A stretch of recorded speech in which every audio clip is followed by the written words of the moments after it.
on me. Yep. Into the camera, and I'm going to introduce him. Yep. And it's on you, so whenever you're ready. All right, stand by. Go for it when you're ready. And quiet on set, guys. Here we go. Go for it.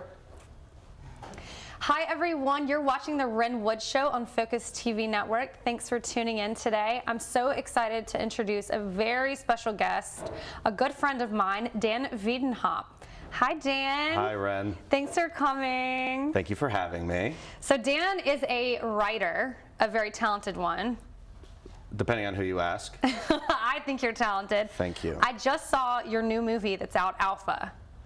Thank you. You're welcome. Yeah. It's fantastic. I appreciate that. I'm glad you liked it. So what is your movie about? What can you tell everyone about your movie? Yeah, so Alpha is a story about a boy, a wolf, set 20,000 years ago in the Ice Age. And it's basically a fable about the domestication of wolves. And you know, you start right off in the movie by giving a backstory to the main characters. How important is that in writing? Well, I think it's important to get an audience invested in what happens to a character. I think it doesn't necessarily have to be done via a backstory. In this case, Albert Hughes, the director, and I felt that we not only wanted to give us a reason to care about the boy before he goes on this journey, but we also wanted to give a sense of what these people were like. It had done a lot of research. Albert had done almost 10 years worth of research before I even came onto the project about the specific culture of people known as the Solutreans. Stop me when I start getting like way too far ahead here. No, I love it. But we wanted to showcase like what these people were like in their daily lives before the boy has to leave and before his whole adventure begins and has to find his way back home. Right, and the movie starts off by someone eating some ants in the wilderness. There is a moment of a man eating some ants. Yeah. I googled how much protein is in ants. Of course you did. There's 14 grams and 3.5 ounces, if anyone cares. I would love to know how many ants are in 3.5 ounces. 14 grams and 3.5 ounces. Right. Yeah. So, but how many ants are 3.5 ounces? I don't know. Is this an activity that we should do? No. Preferably not. Okay, so it was a fantastic movie. Did the director fulfill your vision that you had? I mean, I think the real question is, did I fulfill his vision? You know, it was actually Albert Hughes's idea to begin with. Yeah, so the story is by Albert Hughes. He is actually the first person who convinced me to become a writer. I was working in production at the time, and he came to me, and he had this idea about this specific prehistoric culture of the Solutreans. He wanted to tell a story about loneliness and survival in the wilderness, and he wanted to tell the story about the origin of the domesticated dog. So he had this idea, he came to me with it, and entrusted me with his dream and his vision, and very grateful and incredibly blessed to have had that opportunity, because that was the opportunity that gave me a career as a screenwriter. Yes, and one of my favorite lines from the movie is you wrote that he leads with his heart and not his spear. Yeah. Which that was really profound to me. Oh, thank you. Do you write and lead with your heart? I hope so. I think so. I try to, most of the time. Yeah. Maybe. I mean, it's definitely, I would say, a philosophy I ascribe to. Yeah. So you said you worked in production before. Yes. How did you didn't always want to be a writer?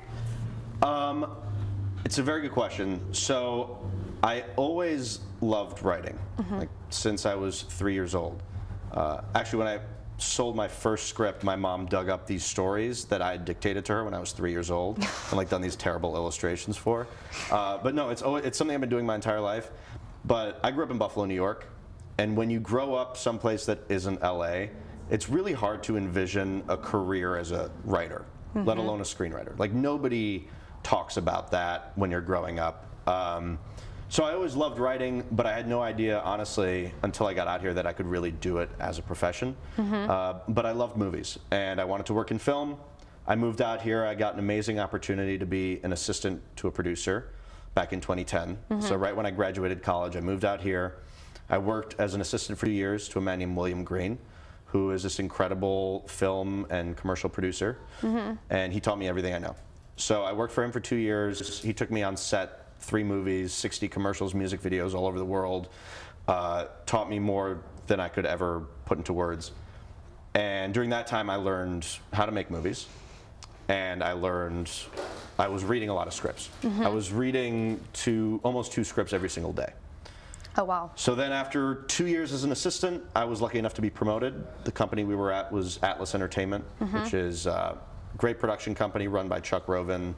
It's made movies like The Dark Knight and American Hustle. Have they ever bought any of your scripts?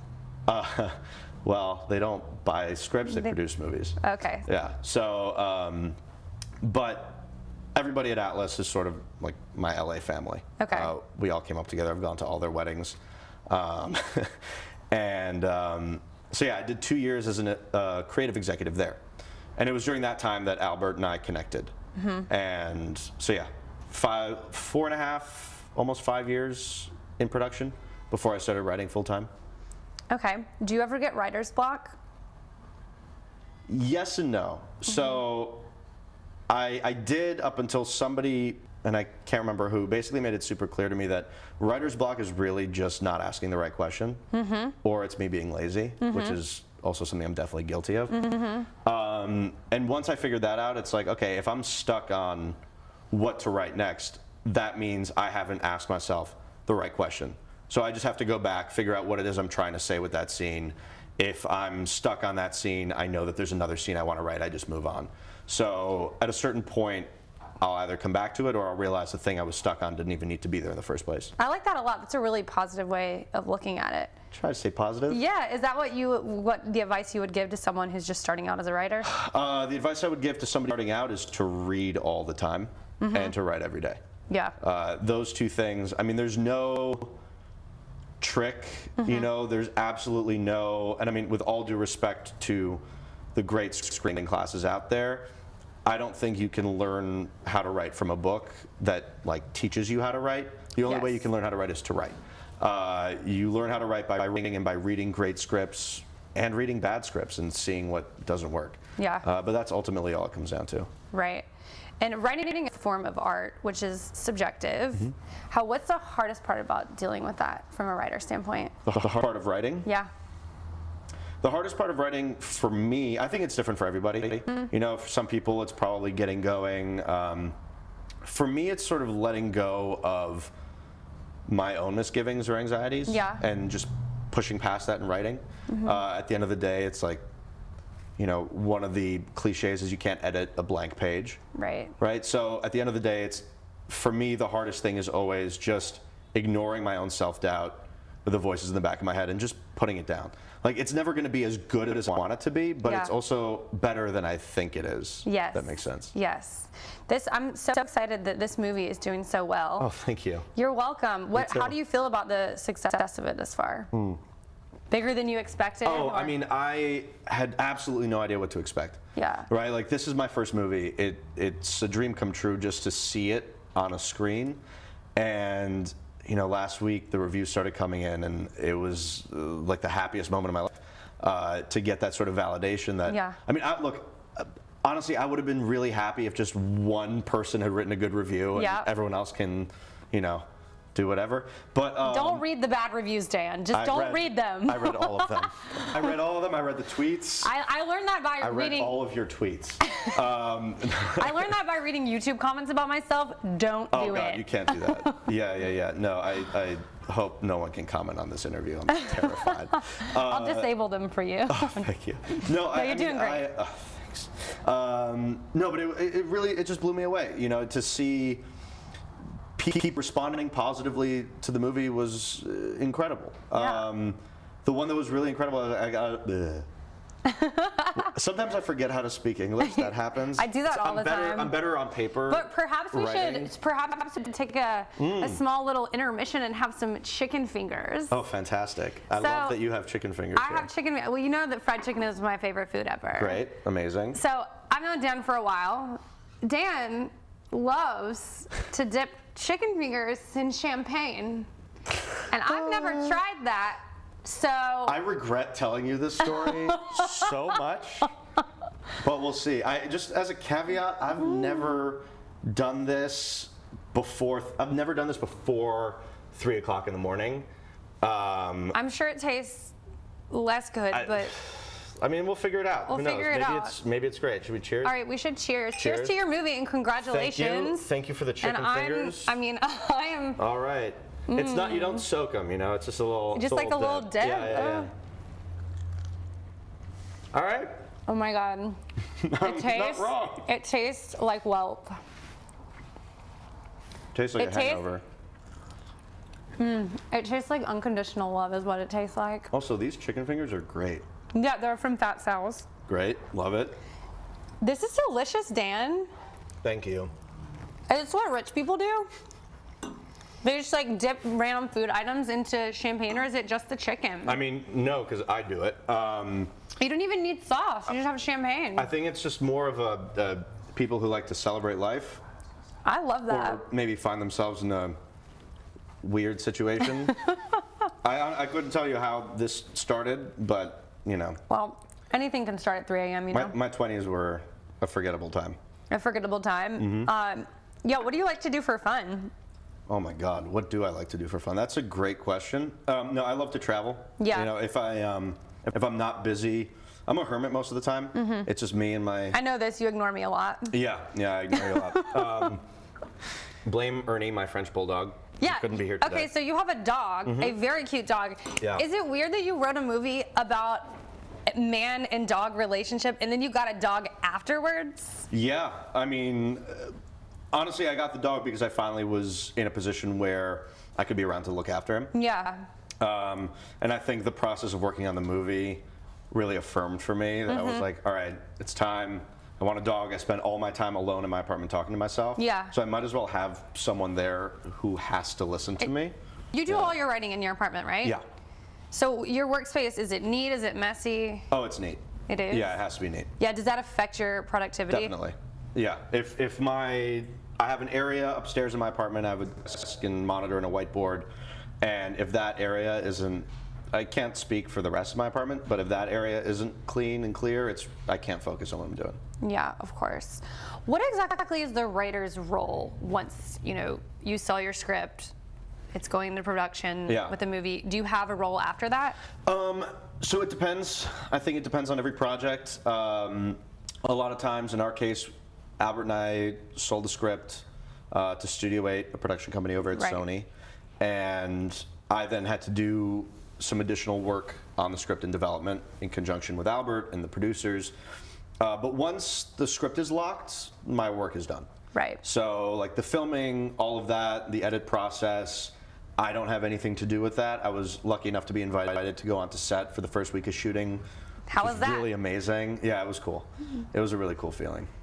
I can only imagine if I was the writer of a movie and they were, some actors do some improv, in the comedy world they do improv. Yeah. And I think I would have a nervous breakdown if they went off book, Right. started saying lines that I didn't write. Yeah. I mean, I think there wasn't a whole lot of room for improv Yeah. in the movie, except on the part of Chuck, who plays the wolf. Is that a real dog? He's a Czechoslovakian wolf dog. That's very cool. He's extremely talented. One of the things I love about the feedback on this movie is so many people are calling him out by name as like the star I mean, he is the star of the movie. Yeah. Along with Cody Smith-McPhee. But yeah, it's really heartwarming to see how like people love Chuck. Chuck was great. Is Chuck gonna go on to be an A-lister? I mean, I don't know. I'm hoping that Hollywood doesn't catch up to him. I'd hate to see him go down the wrong path.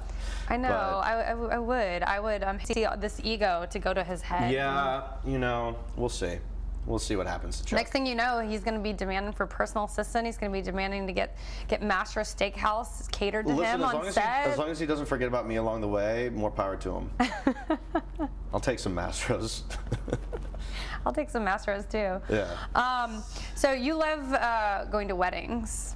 I do love going to weddings. Would you call yourself a professional wedding guest? I mean, yes. Would anybody else? Probably not. I think I'd probably come off as more of an amateur while I'm at the wedding. Okay, all you do is write, work, and go to weddings. And go to weddings. Yeah, it's a brutal consequence of being 30. All of my friends got married apparently in the past 2 years. I've been to 17 weddings in the past 2.5 years. No joke. I've ripped 2 pairs of tux pants. I love doing a a good enthusiastic hora. All right, sue me.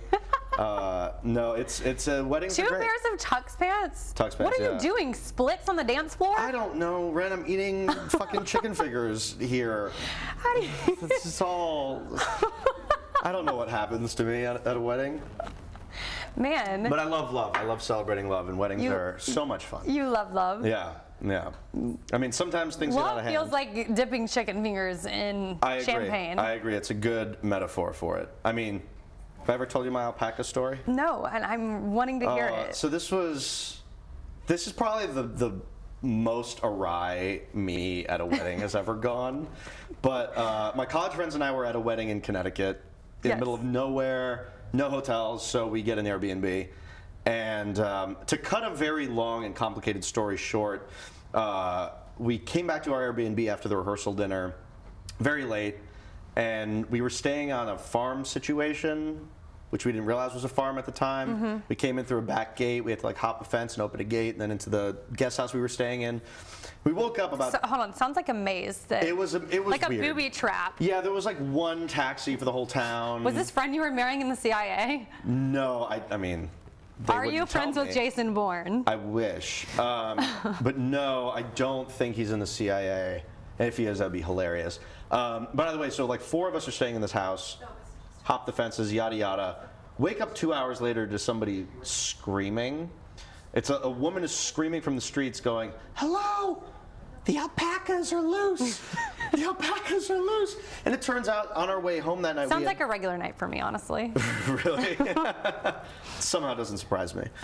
And apparently, inadvertently, we had opened a gate and not closed that gate. And behind that gate was an entire herd of alpacas. And as we emerged from the house, still in like our underwear and pajamas, there's this herd of alpacas roaming this Connecticut neighborhood, like in people's backyards and front yards and garages. And our Airbnb host hadn't woken up yet. And apparently this was like how she made her living, was selling the fur, shearing the fur off the alpacas. I don't know what the technical term is. So we sprung into action at 7:30 in the morning, and I wish someone had a video of this. You were herding We alpacas. were herding alpacas in our underwear, like through people's backyards. People are like looking out, having their morning coffee, going, "What the hell's going on out here?" Like, don't worry, it's fine. We got them back. It worked out okay. Oh my God! Yeah, Alpacas? we got to the wedding 2 minutes late, but we made it. Because you were herding alpacas. When At 7 in the morning. Yeah, the bride was like, "Why are you guys late?" And I was like, "You don't want to know this." This must have been an afternoon wedding, not an evening wedding. It was a morning wedding, actually. A morning wedding? Yeah, it was like an 11 a.m. I've never been to an 11 a.m. wedding. I don't recommend them. I hope it wasn't a dry wedding. I've never been to a dry wedding. Never been to a dry People wedding. wouldn't invite me to that kind of scenario. I don't know if I would attend. So besides splitting your pants at weddings, God. Regret telling you this, but that's fine. do you have anything else happen crazy at these weddings? Do you always go alone? Yes. Yeah. I think for whatever reason people never give me a plus one. Well, you know, in the South, it's rude to bring a +1 that is not your fiance, Great. or husband. So then everyone's being very polite to me. Yeah. No. I've always gone alone. Listen, so have I, and I love Great. going alone to weddings. It's the best. Listen, weddings are my favorite thing in the world. Weddings is just like another opportunity to get on the dance floor. Dance floor, free food, Free alcohol. free alcohol. Well, you're really paying for it because you have to give them a gift. That's true. It's true. I owe a few people wedding gifts right now. I'm glad you brought that up. This reminds me. This reminds me what I need to do when I get home. So that's good. I went to a wedding. Everyone's finding out what a deadbeat I am. They're not going to invite me to any I more went weddings. to a wedding recently with someone, and they bought an Amazon gift card for the bride and groom on the way to the wedding. That's genius. It is genius, but I think I would be offended if someone gave me that. I don't know how I would feel because You can't. I mean, there's so many items on Amazon. You can't just pick one. I have one of my best friends from growing up refuses to give anything but a salad spinner. Gives a salad spinner at every wedding he goes to. I don't have one of Says it's his those. calling card. I don't have one of those. I would I gladly respect it. I would love a salad spinner. take that Yeah. into my life. It's great. Everyone needs a salad spinner. Sure. All All right, Dan, this has been a blast. So much fun. Thank you for having me. You're welcome. Thank you for the chicken fingers. Yeah, of course. I'm So- taking these to go, just so we're clear. You might have to fight me for that. Okay. What's next for you? Working on a couple things that I'm very excited about, but can't really share yet. Dan, this is an unfiltered show. Yeah. Tell us some okay. secrets. I trust you with nothing. The last time I told you a secret, I ended up on camera dipping chicken fingers into champagne. Okay, all right, you're not wrong. You're not wrong. Yeah. So what's next is a couple things. Super pumped. Hopefully we'll be able to talk about them in like another month or so. And So you'll come back. sure, why not? If you'll have me. Of course. And of course, I have another wedding in September. So look out for that on Instagram. Of course you do, Dan. yeah. Of course you do. I think it's my last one of the year. And how are hopefully. you going to stay inspired? How am I going to stay inspired? Honestly, I read a lot. I love reading books. I try to get out of LA as much as I can. The more that I travel, the more interesting people I talk to, the more stories I get from that. So that always keeps me inspired. You should never go home with anyone that doesn't have books in their home. I completely agree. It's like trying to put together, okay. This means noted. at night when you're drunk and about to go home with a lady and she doesn't have books in her place, you leave immediately. Interesting. All right, noted. I'm gonna absorb that one. Although people might judge me, I've got a lot of self-help books on display in my apartment. Yeah. So that's the question. Then, do I have to read what the books are on the bookshelf? Like, is the first question at a bar now? Like, so what's your favorite book? I wonder how that's gonna go for me. How's this one gonna turn out in LA? Oh my God, I've actually never had anyone ask me that question All right. before. New pickup line. Where's your new pickup I line, don't Dan? use pickup lines. Let me be very clear. So what do you do? God, you I'm just not walk up to talking girls and catcall them? Oh my God. I'm kidding, Dan, I'm kidding. All right, we won't go there. Thank God. All right, thank you so much for being here, Dan. Thank you for having You're me. one of the most talented people I know. I'm so glad you're my friend. We I need hope you to meet more people. It's really what this is telling me. But thank you. I appreciate that. Exactly, and good luck with everything. Thank you so much. All right, thanks guys for tuning in to the Ren Wood Show. Dan Wiedenhop, German last name. I'm so glad that I pronounced it Close right. Tell everyone where they can find you on social media, Instagram and Twitter. He has a hilarious Twitter account. Yeah, my Makes me Twitter. laugh. Twitter and Instagram, DS_WIED. I am trying to tweet more about writing. I would like to stay more on brand, but most of the time when I'm working, I'm not on Twitter, and it's only like when I'm hungover and having a lot of self-loathing. Oh, yeah. But I'm working on it, so stay tuned. I don't know. Yeah, my tweets go, I'm either tweeting 0 or like 24 tweets at once. Right. And then like I'll retweet a lot of angry political opinions. Right. Yeah, I get really fired up. Whatever works for you, Dan. I'm into it. He's very funny. All right, thanks everyone. We'll see you next time on the Ren Wood Show.